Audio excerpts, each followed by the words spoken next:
woke up to seeing my father down at the end of, my bed, looking at my, private stuff that traumatized me. I was shocked.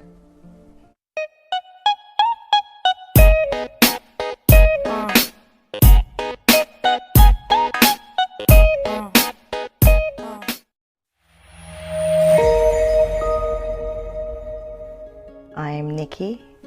I'm a single mom of 4. I'm a social media personnel, I guess, and YouTuber. Well, my YouTube channel is called ShortnSpicy Nikks, and I created it to speak more about mental illness and to reach out to individuals who have battled with mental illness, any type. Basically being a voice for individuals who've been abused and have gone through a lot of struggles, just to bring more attention to that topic and reach out, let them know that we still have a voice and we can make it.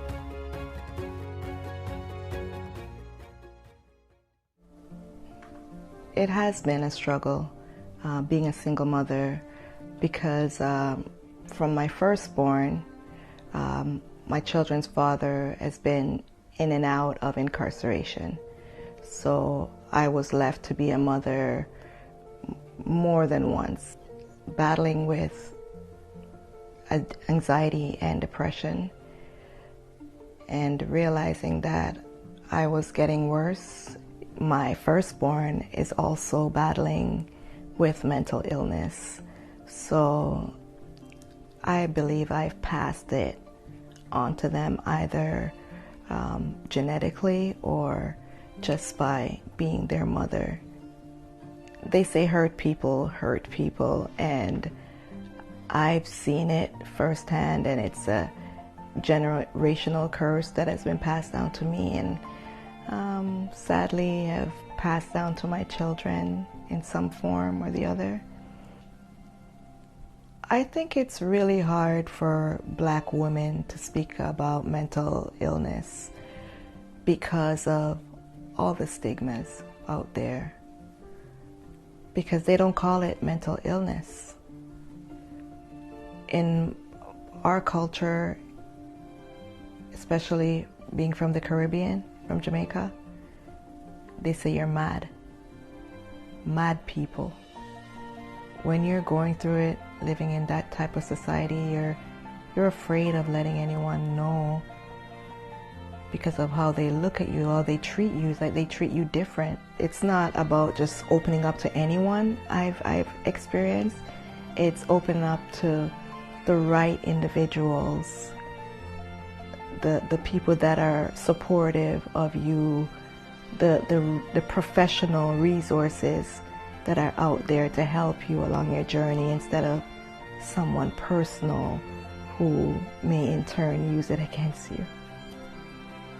It's progress, not perfection, that has impacted me a lot. The importance of the community resource, it's strong. I would say next to God, they are angels on earth. Because yes, they do give you criticism, but like you said, it's constructive criticism and things to better yourself, not accusatory or, wagging a finger at you and say, you do, It's more, this is what I see and this is what you can do, and here are some information, here are some tools to help you.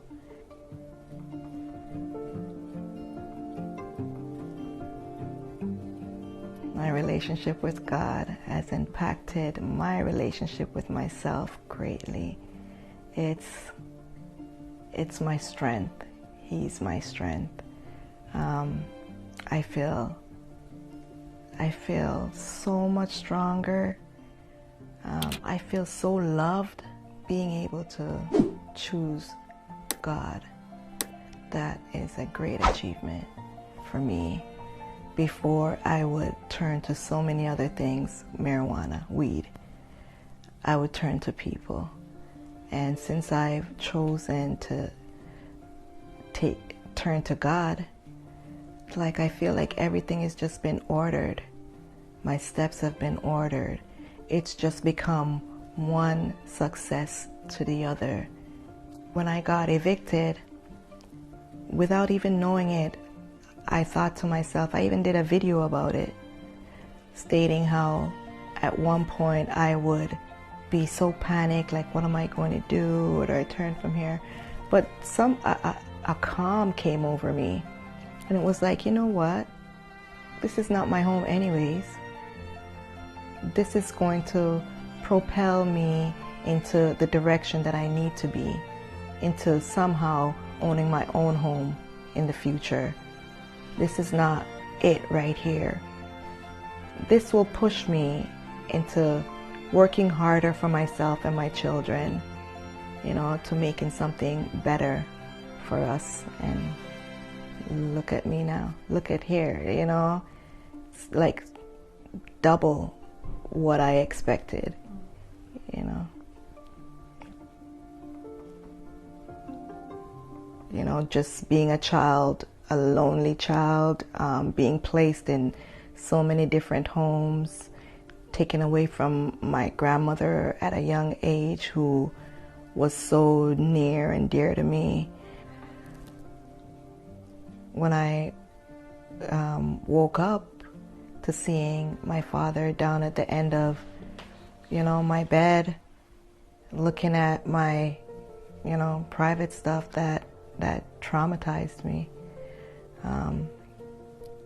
I didn't know what I was seeing. When I woke up and I saw him get up and run to the door, I was shocked, you know, and, you know, that happened for a bit, over a few months. I wrote about it I just wrote it on a piece of paper or something and put it in my drawer. And my stepmother found it and read it. She didn't say anything to me. She didn't come to me and try to speak to me about it, about what I went through. She took it to him. She allowed him to speak to me. I felt so betrayed. Never felt like I had a mother, and she was basically the closest thing. And then to have that stab in the back, what I felt made it worse, made me feel even more alone.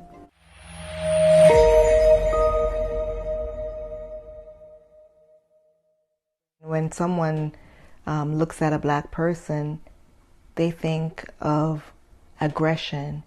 And even amongst our own, it's like if you're talking to someone else about your issues, you're not strong. If you're quiet, if you just handle it by yourself, that's what they consider strength as being. You're dealing with it on your own, you know?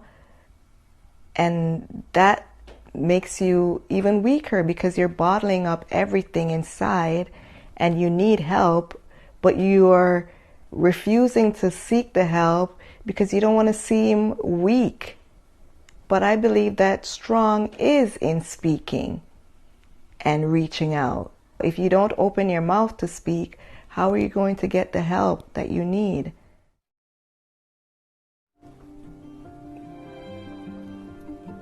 What I have to say to people that think it's impossible to change your life is that everything is possible. You can do anything you put your mind to, your heart, your soul to. You just have to be determined and never give up.